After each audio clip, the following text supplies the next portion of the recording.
تشهيتي البيتزا وما فيك ما يعجن، فهذه بيتزا سائلة. حضريها في آخر لحظة وفرحي بها وليداتك. دغيا دغيا كتوجد العجين ديالها كيجي ناجح، سهلة مهلة وكتجي لذيذة ما تشبعوش منها. تابعوا معايا الفيديو للأخير، وإلا عجبكم ما تنسونيش من لايكاتكم وبارطاج للفيديو. إذا على بركة الله نبداو في المكونات. عندي 3 ديال الكيسان ديال الماء يكون دافي. إلا كان الجو بارد ديروا الماء يكون دافي. عندي معلقة كبيرة ديال الخميرة ديال الدار على حسب الجو. عندي بيضة واحدة. عندي القليل من الزعتر غادي نحكو بين يديا. ضروري البيتزا كتبغي الزعتر. عندي نص معلقة صغيرة ديال الثوم بودرة. عندي معلقة صغيرة مع مرش ديال الملح على حسب الذوق. وعندي تقريبا ربع كأس ديال زيت الزيتون. الا كان زيت الزيتون متوفر كان احسن، ما كانش كديروا زيت المائده. عندي كذلك ساشي ديال خميره الحلويات. وعندي معلقه صغيره ديال سكر سنيده، اي سكر حبيبات. غنخلطوا المكونات جيدا مع بعضياتها حتى كتدخل ديك البيضاء ودوك العناصر مزيان. من بعد غادي نضيف الدقيق تدريجيا، الدقيق ديال الفورص. ضفت هنايا الكاس الاول، غادي نخلط وغادي نضيف الكاس الثاني، كذلك الكاس الثالث والكاس الرابع.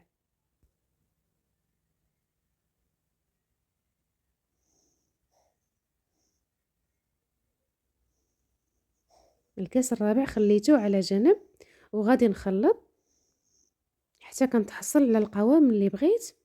القوام ديال هاد العجينه السائل او هاد البيتزا السائله كيكون قوامها ثقيل شويه على الكيك وثقيل على البغرير.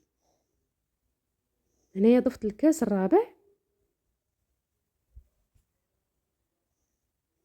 من بعد غادي يبان ليا الخليط مازال خاصو الدقيق، فغادي نضيف في الاخير نصف كاس.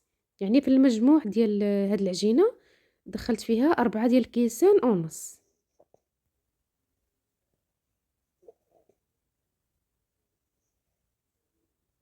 كيف ما كتشوفوا ضفت نص كاس.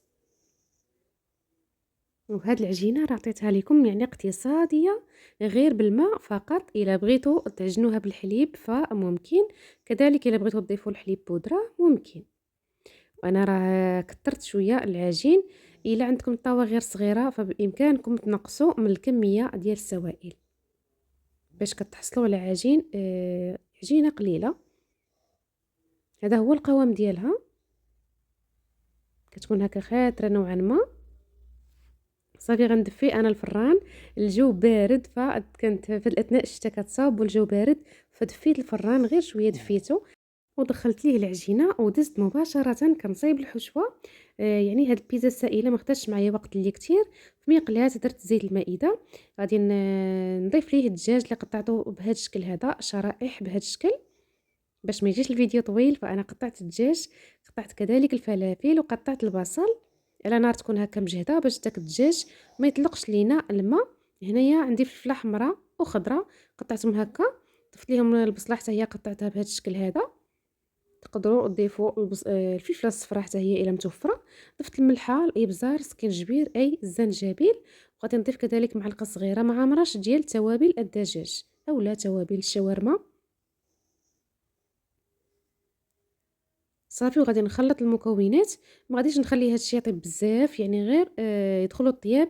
صافي راه غادي يكمل الطياب ديالو في الفران.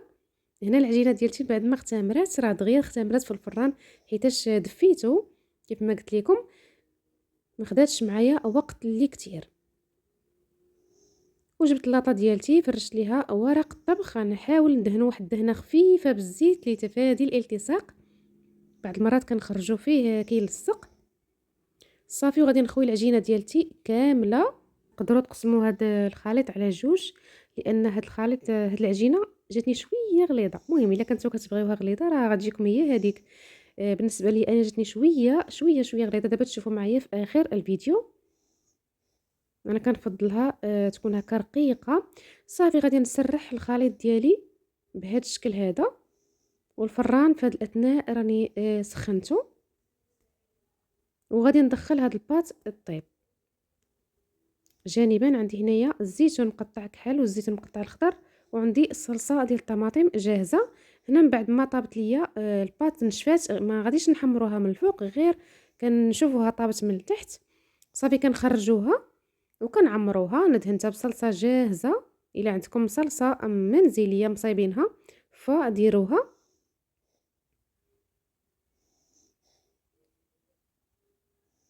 صافي وغادي نضيف الحشوه اللي شاركت معكم. اسهل حشوه تقدروا ديروا الطون بلاصه الدجاج اولا الكفته، يعني اللي كتفضلوا. صافي غنوزع الحشوه ديالتي كامله على الوجه ديال العجين اولا ديال البيتزا. الا وصلتوا لهنا ومازال ما درتوا داك اللايك فغير هبطوا ديروه، ما خاسرين والو، شجعوا اختكم. لايك فقط للتشجيع. وشكرا شكرا بزاف بزاف على حسن المتابعه ديالكم.